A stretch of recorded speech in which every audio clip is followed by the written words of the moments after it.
और फिर दूसरी बात ये कि आजकल वो मनुस्मृति की बड़ी बात हो रही है मीडिया में।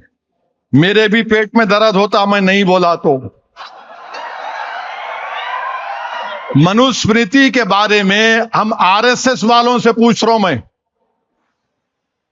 क्या ये बात सच नहीं है कि 26 नवंबर 1949 को हमने आईन बना लिया, संविधान 26 नवंबर 1949 को, और उसके 4 दिन के बाद आरएसएस का एक माउथपीस है 30 नवंबर 1949 को, 30 नवंबर 1949 को उन्होंने भारत के आईन के बारे में शिकायत लिखी। ये आईन क्या है? ये तो आईन ही नहीं है, मनुस्मृति होना चाहिए जो बाबा साहेब अंबेडकर ने बनाया था। आपको उससे तकलीफ? अच्छा, फिर मनुस्मृति की ताईद में सावरकर भी थे, सावरकर भी थे। वो सावरकर जो अंडमान की जेल में थे मगर अंग्रेजों को खत लिख रहे थे कि मैं तुम्हारा साथ देता हूं, मुझे छोड़ दो। और हम क्या कर रहे थे?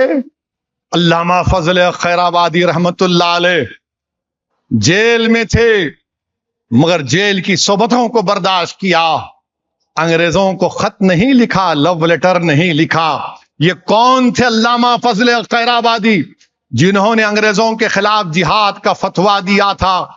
आज भी आप अंडमान चले जाइए, अल्लामा फजल खैराबादी रहमतुल्लाह अलैह की खबर वहां पर मिलेगी। ये कौन थे? अंडमान में पहला कैदी कौन था? सुनो बीजेपी आरएसएस वालों, तुम्हारे अब्बा दादा बुजुर्ग नहीं थे। हैदराबाद के मौलवी अलाउद्दीन मक्का मस्जिद का इमाम था जो पहला कैदी था। मैं दारुस्सलाम से बोल रहा हूं, मौलवी अलाउद्दीन पहला कैदी था अंडमान का। अच्छा, फिर ये मनुस्मृति के बारे में अगर बोलूंगा तो बहुत दिन लोगों को पेंचिश हो जाएगा। खाली बोल के छोड़ देता हूं। अपन क्या करते, उसको लेके सर छोड़ते ना, चुमटी लेके। उसका चैप्टर 7 कोड 270 शूद्रा के बारे में क्या बोल रहा, दलितों के बारे में पढ़ लो। Chapter 7 code 279, chapter 1 code 91 Shudras के बारे में क्या करा, पढ़ के सुना दो हमारे को। आप नहीं बोल सकेंगे। तीसरी बात यह है कि उत्तर प्रदेश में दियोरिया में एक मुबीन पेंटर ने या हुसैन का फ्लैग बनाया। या हुसैन का फ्लैग बनाया तो बोले इसमें बंदूक आ गई। नहीं नहीं नहीं था उसमें, वो फ्लैग बनाया, वो फ्लैग बनाया नहीं था। इन्हों लिख जाके बेचारे मुबीन को 3 लोगों के साथ जेल में डाल दिए। झंडा बनाए तो इतना डर रहे तुम। जाहिर है वक्त का यजीद डरेगा ना हुसैन के नाम से। जहां हुसैन का नाम आया यजीद कांपना शुरू कर देता है, तो लेके चले गए। अच्छा, फिर चौथी चीज, आज इलाहाबाद हाई कोर्ट का जजमेंट आया। हमारी एक बेटी स्कूल में हिजाब पहन रही थी, हिजाब पहन के कोर्ट ने कह दिया कि हिजाब आप नहीं पहन सकते। मैं इस हाई कोर्ट के जजमेंट के खिलाफ हूं, इससे एग्री नहीं करता हूं। क्यों? क्योंकि साबरीमाला केस सुप्रीम कोर्ट में चल रहा है और supreme court reserve for judgment है। इलाहाबाद हाई कोर्ट के फाजिल जजेस को अपना जजमेंट रोकना चाहिए था। जब supreme court is seized of that matter, 9 जजेस ये डिसाइड कर रहे हैं। क्या डिसाइड कर रहे हैं?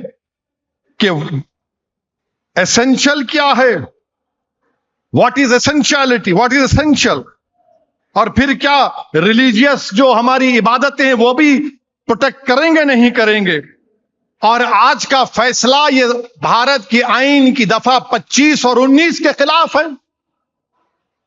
मैं कपड़े पहनता हूं, सिख हमारे बेटियां और हमारे बच्चे पहनते हैं।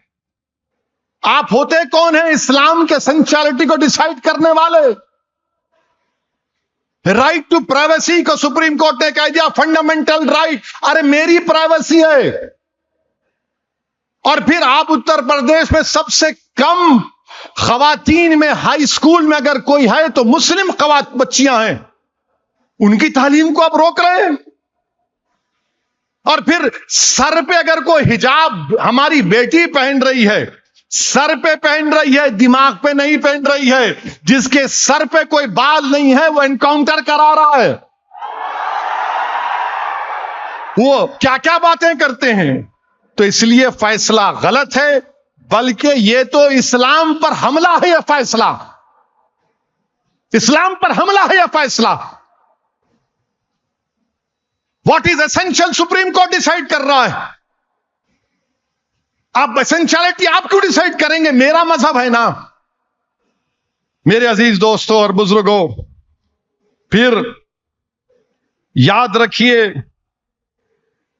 कि यूनिफॉर्मिटी इज नॉट इक्वालिटी। अच्छा, उत्तराखंड में, आसाम में, गुजरात में यूनिफॉर्म सिविल कोड नाफिज कर दिए। यानी इतनी बेशर्मी से, इतनी झूठ, इतनी गलती, गंदगी कि जो हिंदू मैरिज एक्ट है, हिंदू सक्सेशन एक्ट है, हिंदू डिवोर्स एक्ट है, उन सबको आप कह रहे हैं कि हम पे लागू करेंगे। आप क्यों लागू करेंगे? आप जो हिंदू धर्म के हमारे भाई बहन है वो उस कानून को फॉलो करेंगे, मुसलमान क्यों करेगा? और आपके कल्चर को आप प्रोटेक्शन दे रहे।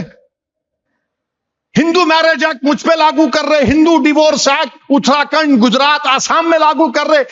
एक एक सेक्शन वही है वो कानून का। क्या बोलते हो? Uniform civil code?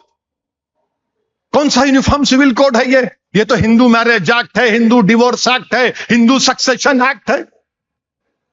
याद रखिए, आपकी ये कोशिशें इंशाअल्लाह नाकाम होंगी। जो अपनी जबान से ला इलाहा इल्लल्लाह अशहदु अन्ना मुहम्मद रसूलुल्लाह बोलता है, वो जिंदा रहेगा तो इंशाअल्लाह ताला कुरान और सुन्नत की तालीमात पर ही अमल करता रहेगा। मेरे अजीज दोस्तों और बुजुर्गों, ये समझ रहे हैं कि हम दीन से दूर हो जाएंगे। अरे दीन से वो लोग दूर होते हैं जिनके दिल में रसूलुल्लाह सल्लल्लाहु अलैहि वसल्लम से मोहब्बत खत्म हो जाती। हम दीन को नहीं छोड़ने वाले हैं। हम थाम के रखेंगे इस दीन को। हम जिंदा रहेंगे तो इस दीन पर चलेंगे। हम लड़ेंगे इस मुल्क में, इस मुल्क को बचाएंगे तो दीन पर चल के भारत को सुपर पावर भी बनाएंगे, मगर दीन को नहीं छोड़ेंगे। इसलिए कि इस मुल्क की आजादी में आरएसएस का एक आदमी नहीं मरा, एक आदमी नहीं मरा इनका।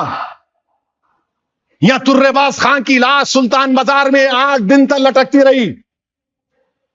इन्हों कहां थे, क्या लटक रहे थे, नहीं मालूम। नहीं, भारत से मोहब्बत, अरे भारत से मोहब्बत तुमको हमारे से ज्यादा है। नहीं, वंदे मातरम पढ़ना है। अरे मेरे भाई, रविंद्रनाथ टैगोर, नेताजी सुभाष चंद्र बोस, महात्मा गांधी, इन तमाम ने मिलकर फैसला किया कि वंदे मातरम के 2 स्टैंजा रहेंगे, उससे आगे नहीं पढ़ा जाएगा। तो क्या नरेंद्र मोदी महात्मा गांधी से ज्यादा अक्लमंद है? क्या नरेंद्र मोदी नेताजी सुभाष चंद्र बोस से ज्यादा इस देश का मोहब्बत करने वाला है? क्या नरेंद्र मोदी में इतनी इंटेलेक्चुअल कैपेसिटी है कि रविंद्रनाथ टैगोर के पास थी? इन लोगों ने फैसला लिया। मगर आप कह रहे हैं नहीं, आपने कानून बना दिया, आपने कानून बना दिया। देश सबका है। कोई भारत की पूजा करता है, कोई भारत की जमीन में दफन हो जाता है मेरी तरह, मगर भारत से मोहब्बत करता है।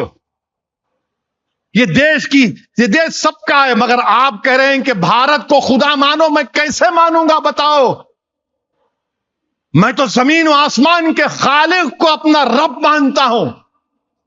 मैं तो ला इलाहा इल्लल्लाह बोलने वाला हूं और बोलता रहूंगा। तुम जेल में डालो, तुम गोली मारो, मेरी जबान पे आखिरी लफ्ज ही होगा ला इलाहा इल्लल्लाह व अशहदु अन्ना मुहम्मद रसूलुल्लाह। आप इस तरह का कानून बनाकर इस तरह का कानून बनाकर बीजेपी, नरेंद्र मोदी, रविंद्रनाथ टैगोर, महात्मा गांधी, नेताजी सुभाष चंद्र बोस की तौहीन कर रहे हैं। आइन का प्रियम्बल पढ़ो, आइन का प्रियम्बल, तमहीद जिसको बोलते, पढ़ो। किससे शुरू होता? भारत माता से नहीं शुरू होता। We the people of India, हम इस भारत के नागरिक हैं, हम भारत की जनता हैं। आज आप क्या कर रहे हैं? अमित शाह बोलते हैं मैं यूसीसी बना दिया। अरे नौकरी तो दो। भारत में 11 करोड़ बच्चों के पास नौकरी नहीं है। कितने? 11 करोड़ के पास नौकरी नहीं है। तो मोदी बोल रहे बेटा गाजर की पुंगी ले, यूसीसी बजा ले, खाली खाली यूसीसी ले ले। अरे नौकरी दो। अरे नहीं, वंदे मातरम बना दिया नाम। 11 करोड़ नौजवानों के पास नौकरी नहीं है। भारत के प्रधानमंत्री नागपुर में आराम से बैठने वाले आरएसएस के लोगों, याद रखो, जनता रोड पर निकल कर आ रही है, आवाम रोड पर निकल कर आ रही है, नौजवान रोड पर निकल कर आ गया। तो फिर अगर वो यही समझ रहे हैं कि पार्लियामेंट कुछ काम का नहीं रहेगा, पार्लियामेंट में आप काम नहीं करेंगे क्योंकि मोदी सरकार पार्लियामेंट को काम करने नहीं देती, तो भारत की 50% आबादी 25 साल से कम उम्र बच्चों पर मुश्तमिल है। यह हमारे लिए एक बहुत बड़ी ताकत भी है। पूरी दुनिया में डेमोग्राफिक डिविडेंड बोलते हैं अंग्रेजी में, किसी के पास नहीं, हमारे पास है। मगर मोदी क्या बोल रहे? तू गौ रक्षक बन जा, बकरीद आई तो तू गबड़ शुरू कर दे, कोई दाढ़ी वाला मिला तो दाढ़ी पकड़ ले, हिजाब वाली बच्ची मिली उसका वीडियो बना ले।